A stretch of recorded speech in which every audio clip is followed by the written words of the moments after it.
안녕하세요. 오늘은 5번째 바이블 19 말씀 묵상 시간입니다.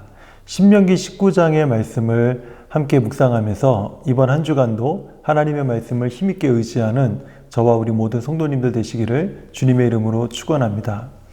신명기 말씀은요, 크게 두 가지 키워드로 우리가 신명기 전체의 말씀을 요약할 수가 있습니다. 두 번째 율법, 그리고 모세의 죽음, 이렇게 두 가지의 키워드로 신명기 전체의 말씀을 요약할 수 있습니다. 하나님의 율법을 가지고 광야에서 40년간 이제 방황을 했던, 그리고 40년간 말씀을 레위기의 말씀을 가지고 실습했던 이스라엘 백성들이 이제 모압 광야에 모여서 두 번째로 하나님이 주신 이 율법의 강론을 듣는 시간이 바로 신명기의 말씀입니다. 신명기에서 말씀하는 이 두 번째 율법 강론의 내용은요, 굉장히 심플합니다. 첫 번째는 하나님을 사랑하라는 것입니다. 그러니까 신명기 말씀에 전체적으로 흐르는 가장 핵심 메시지는 너희 하나님 여호와를 사랑하라. 이것이 신명기 전체에 흐르는 가장 중요한 메시지입니다. 그리고 두 번째는요, 율법에 순종하며 복을 받을 것이고 불순종하며 저주를 받을 것이다. 이것이 그 신명기에서 강조하고 있는 그 전체 메시지 중에 하나입니다. 이 말씀을 강론하고 모세는 이제 느보산에 올라가서 죽게 됩니다.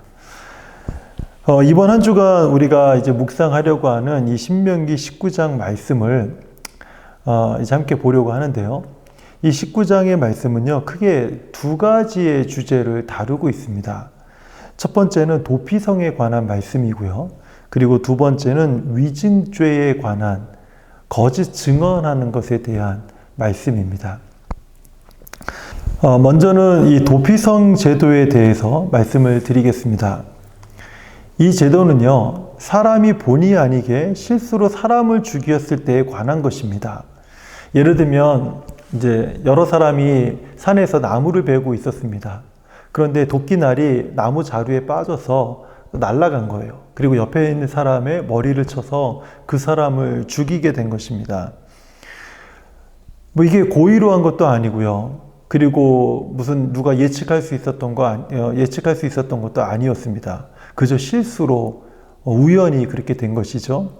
그럼에도 불구하고 그의 가족이나 친척들은요, 이 실수로 죽인 사람에게 복수를 하려고 달려들 거 아니겠습니까?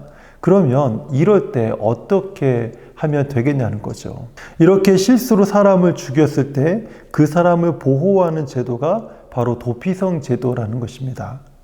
이스라엘 백성은요, 가나안 땅에 들어가면 그 땅에 이제 6개의 도피성을 두어서 억울하게 쫓기는 사람들 또는 실수로 다른 사람에게 피해를 주어서 쫓기는 사람들을 위한 피난처로 삼았습니다. 많은 신학자들은 또는 목회자들은요, 이 도피성이 예수 그리스도를 상징하는 것에 모두 다 동의를 하고 있습니다. 그 중에서 아더 핑크라든지 또는 아이언사이드 같은 이 신학자들은요, 여호수아에 나오는 도피성의 이름을 해설하면서 그 이름들이 복음적인 성격을 갖고 있다고 이렇게 말을 하고 있습니다. 제가 그 설명을 읽어드리겠습니다.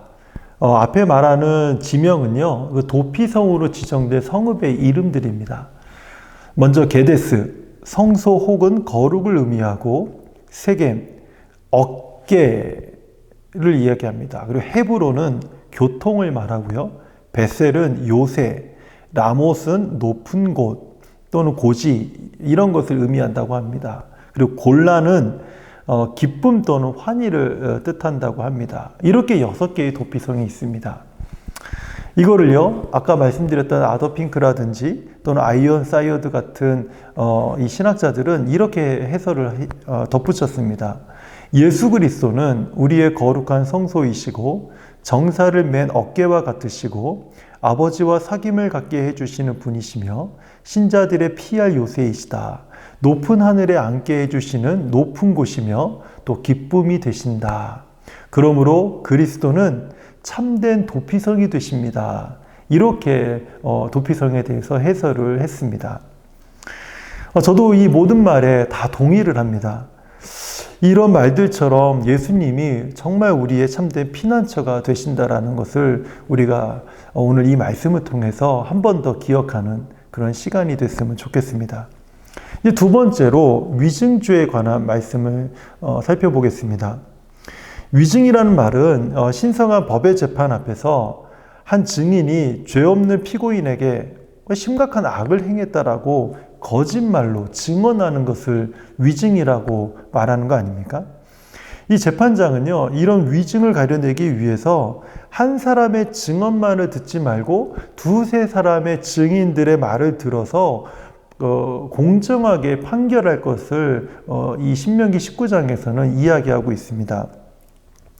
만일 이 두 증인의 주장이 서로 엇갈려서 논쟁이 일어날 경우에는 자세히 조사해서 그 중에 거짓으로 증언한 사람이 누구인지를 찾아내서 옳게 판결하라라는 것이 신명기 19장의 말씀입니다. 그리고 이제 거짓으로 증언한 사람이 만약에 발견이 되지 않습니까? 그러면 그 사람이 자기 형제에게 거짓으로 증언하면서까지 자기 형제에게 해를 가하려고 했던 어떤 무엇인가가 있지 않겠습니까? 내가 이 거짓 증언을 통해서 이 사람의 어떤 재산을 빼앗겠다. 이런 어떤 목적이 있었다면 그 거짓 증언한 사람에게 똑같이 그렇게 갚아주라는 것이 신명기 19장의 말씀입니다. 예를 들면 거짓 증인이 자기 형제에게 돈을 요구했다면 돈으로 갚게 하라는 것이 이 신명기 19장의 말씀입니다. 그러면서 신명기 19장 21절에서는 아주 강경한 율법의 시행령을 말씀하고 있는 것을 보게 됩니다. 제가 읽어드릴게요. 내 눈이 긍휼히 여기지 말라. 생명에는 생명으로, 눈에는 눈으로, 이에는 이로, 발에는 발로니라. 이게 무슨 말입니까? 생명을 요구한 거짓 증인이 있다면 생명으로 그 증인에게, 거짓 증언한 사람에게 생명으로 갚으라고 이야기하라는 것입니다. 눈을 요구한 사람에게는 눈으로 갚고, 이를 요구한 사람에게 이로 갚고, 발을 요구한 사람에게는 발로 갚으라는 것이죠. 이게 엄청나게 강력한 율법의 시행을 지금 이야기하고 있는 것입니다. 제가 앞에서 이 도피성에 대해서 말씀을 드리면서 사실 한 가지 말씀드리지 않은 것이 한 가지가 있어요. 제가 잊은 것은 아니고요. 일부러 좀 지금 이 부분에서 함께 말씀을 드리려고 제가 좀 미루어 두었던 것입니다. 지금 이 위증죄 부분과 이 부분 함께 이해를 하는 것이 좋을 것 같아서 지금 말씀을 드립니다. 이 도피성 제도가 아무리 좋아 보여도요, 예외적인 사람들이 있다는 것입니다. 고의로 사람을 살해한 사람들, 이 사람들은요, 도피성의 도피성의 그 법이 이 사람들에게 적용될 수 없다라는 것입니다. 만약에 어떤 사람이 고의로 사람을 살인을 하고 도피성으로 피했다고 한다면 그 성읍에 살고 있는 장로들이 사람들을 보내서 그를 잡아다가 보복하려고 하는 사람들에게 넘겨주라는 것입니다. 그러면 보복자들이 그의 생명을 죽일 수 있다라는 겁니다. 13절에 왜 이렇게까지 하는가, 그 이유가 기록되어 있는데요. 13절을 보면 내 눈이 그를 긍휼히 여기지 말고 불쌍히 여기지 말라는 것이죠. 무죄한 피를 흘린 죄를 이스라엘에서 제하라. 이스라엘 공동체에서 이러한 죄악이 있는 것을 남겨두지 말라는 것입니다. 그리하면 내게 복이 있을 것이다. 그런데 위증죄를 범한 사람에게 강력하게 율법을 시행하라고도 앞에서 말하지 않았습니까? 눈에는 눈으로, 생명에는 생명으로, 이에는 이로, 손에는 손으로, 발에는 발로, 이렇게 강력하게 율법을 시행하라고 했잖아요. 이 이유도요, 앞에 13절과 동일한 이유 때문에 이렇게 강력하게 이야기를 한다는 것입니다. 20절을 보면 그리하면 그 남은 자들이 듣고 두려워하여 다시는 그런 악을 너희 중에서 행하지 아니하리라. 이런 악이 다시는 너희 중에서 일어나지 않도록 일벌백계의 목적으로 이렇게 행동하라는 것입니다. 이렇게 율법을 적용하라는 것입니다. 이제 말씀을 정리를 해보겠습니다. 도피성은 하나님의 한량없는 은혜를 말씀하고 있지 않습니까? 그리고 반면에 그 위증죄에 관련돼서는 그 위증죄가 발각이 되면 율법을 아주 강력하게 시행하라고 하는 그 율법의 어떤 무게감도 더불어서 이야기하고 있는 것이죠. 그러니까 이 신명기 19장에는요, 우리가 잘 알고 있는 은혜와 율법이 다 공존하고 있는 그 말씀이라는 거예요. 신명기 19장에는 은혜와 율법이 공존하고 있습니다. 그렇다면 우리는 은혜를 따라야 합니까? 율법을 따라야 합니까? 참 이게 우리를 헛갈리게 하지 않습니까? 그런데요, 요한복음 8장 1절에서 11절을 보면 우리가 잘 아는 이 현장에서 가늠하다 잡힌 여인에 관한 이야기가 나옵니다. 그런데 이 현장에도요, 은혜와 율법이 공존하는 곳이었습니다. 그래서 우리가 이 현장에서 예수님께서 하신 말씀과 그 의미를 오늘 신명기 19장의 렌즈로 들여다보면 우리는 무엇을 따라야 하는지를 쉽게 우리가 알 수 있다는 것입니다. 요한복음 8장 1절에서 11절 말씀을 쭉 한번 읽어보면 우리 성도님들 한번 읽어보시면 좋을 것 같습니다. 이 스토리는 이렇죠. 어떤 여자가 간음하다가 현장에서 발각이 됩니다. 그런데 사실 현장에서 간음하다 발각되는 게 쉬운 일은 아니거든요. 그러니까 현장에서 그 간음하는 그 장면을 발견할 수 있게끔 누군가가 프레임을 짠 것 같습니다. 어쨌든 현장에서 발각된 그 여인을요, 질질 끌어다가 많은 그 동네 사람들이 질질 끌어다가 온 동네를 다니면서 이렇게 끌고 다니다가 이제 예수님 앞으로 데리고 나옵니다. 제가 여기서 화가 나는 대목이 무엇인가 하면 남자가 없다는 거예요. 여자는 질질 끌어다가 예수님 앞에 놨는데 정작 그 함께 간음을 했던 그 남자는 존재하지 않는 겁니다. 그래서 제가 앞에서 누군가가 예수님을 함정에 빠뜨리려고 프레임을 짠 것이다, 이렇게 얘기를 드린 것이죠. 어쨌든 예수님 앞에 이 여인을요, 그 내동댕이 쳐놓고는 예수님에게 이렇게 묻습니다.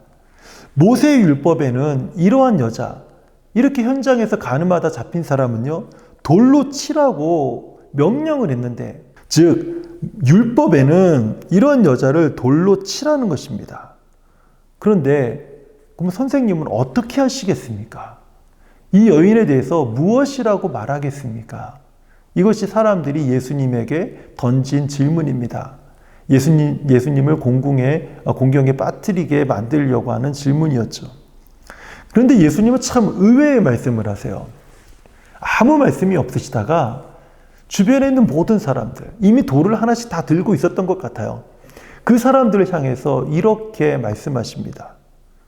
만약에 너희 중에 죄가 없는 사람이 있다면 그 사람이 먼저 이 여자를 돌로 쳐라. 그리고 나서 예수님은요, 다시 고개를 숙이시고 뭔가를 땅 위에다가 이렇게 쓰셨다라고 성경은 이야기하고 있습니다. 예수님의 이 말씀에 모든 사람들이 마음에 찔림을 받았다고 했는데요. 제가 앞에 이런 전제를 두지 않았습니까? 신명기 19장의 렌즈로 이 요한복음 8장 1절에서 11절 이 현장을 들여다보면 이렇게 해석이 되어야 합니다. 내가 현장에서 간음하다 잡힌 여인이 죄가 있는 것을 확인하고 돌을 들어서 그 여인을 쳐서 죽이려고 한다면 먼저 내가 죄가 없어야 합니다. 만약에 내가 죄가 있는데도 돌을 들어서 여자를 쳐서 죽이면 나중에 나의 죄가 발각되면 나는 어떻게 해야 됩니까?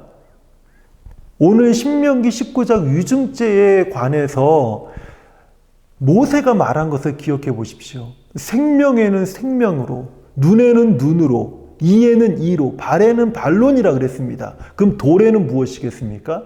돌로 갚는 것이죠. 내가 누군가를 돌로 쳐 죽인 것이 그 사람이 죄가 있고 나에게 죄가 없기 때문에 한 것이었는데, 만약에 나에게도 죄가 있다면 나도 돌로 쳐서 맞아 죽어야 되는 그 상황에 내가 놓이게 된다는 것입니다. 신명기 19장에서 강조하는 이 율법의 강력한 시행은요, 사람을 정죄하고 누가 옳고 틀리냐를 따지려고 이 말씀이 기록된 것이 아니라는 것입니다.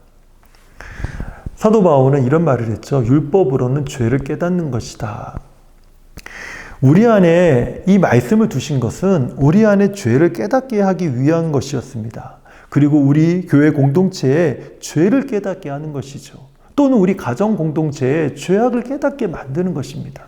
율법이 가지고 있는 기능이 바로 이것입니다. 그리고 예수님의 그 죄를 깨닫게 되면 그 예수님의 보혈을 힘입어서 우리 모두가 하나님의 은혜의 보좌 앞으로 나가도록 하는 것입니다. 그리고 거기에서 다함이 없는 하나님의 은혜, 그리고 복락의 강물을 들이마시도록 이끌어가는 것, 그것이 바로 은혜입니다. 어떻게 보면 우리 삶에도 은혜와 율법이 공존한다는 것입니다. 때로는 이 율법을 통해서 우리는 내 자신의 죄를 깨닫고요. 또 우리 가정 공동체의 죄를 깨닫고 우리 교회 공동체의 죄악을 깨닫게 됩니다.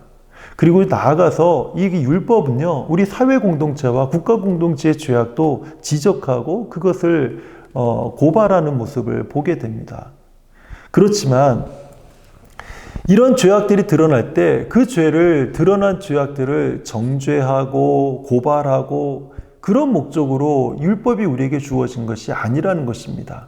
우리의 죄악을 깨닫게 만드는 것이 율법이 우리에게 주어진 목적이라는 것입니다. 그러나 이렇게 해서 율법으로 말미암아 깨달아진 또 드러난 그 죄들은 전염성이 강하기 때문에, 특별히 이 공동체 안에서 드러난 죄악들은 전염성이 강합니다. 원망이나 불평이나 시비나 이기나 어떤 이기적인 마음이나 또는 때로는요 심각하게 어떤 음란함이 드러날 수도 있고요, 사기 같은 그런 행각들이 드러날 수도 있습니다. 이런 것들은 일벌백계를 해서라도 그 공동체 안에서 근절시키지 않으면 그 죄악이 또 다른 사람에게 피해를 주고 또 다른 사람들은 그 죄악을 함께 할 수 있는 기회를 제공할 수 있기 때문에 이 죄악을 근절시키라고 아주 강력하게 율법에서 그것을 시행하라고 명령하는 것이죠. 이유가 무엇입니까? 그래야지만 우리가 정신 차리고 하나님을 섬길 수 있기 때문입니다. 그렇기 때문에 엄밀히 이야기하면 이 율법이 우리에게 주어진 목적은요, 죄를 고발하라고 주어진 것이 아니라 죄를 깨닫고 정신 차리고 하나님만 사랑하며 섬기라고 그 율법이 우리에게 주어진 것이라는 겁니다. 그러므로 은혜와 율법은요, 우리에게 모두 필요한 것입니다. 사랑하는 성도님들, 이번 한 주간에도 이 신명기 19장 또는 이 신명기 전체의 말씀을 읽으면서 이번 한 주간을 보내시기를 바랍니다. 그리고 이 말씀을 읽으면서 우리 삶에 이 말씀이, 신명기의 말씀이 우리 삶의 연약한 것들을 드러내게 하고 깨달아지게 하면, 그러면 그때마다 예수 십자가를 붙드십시오. 그때마다 예수님의 보혈을 의지해서 하나님의 은혜의 보좌 앞으로 나아가시기 바랍니다. 우리가 예수 보혈, 예수 십자가 붙들고 하나님의 은혜의 보좌 앞으로 나아갈 때 거기에는요, 우리의 연약함을 도우시는 주님의 손길이 우리를 기다리고 있기 때문입니다. 이번 한 주간 동안 이 신명기의 말씀을 붙들고 함께 승리하는 저와 우리 모든 성도님들 되시기를 주님의 이름으로 축원합니다.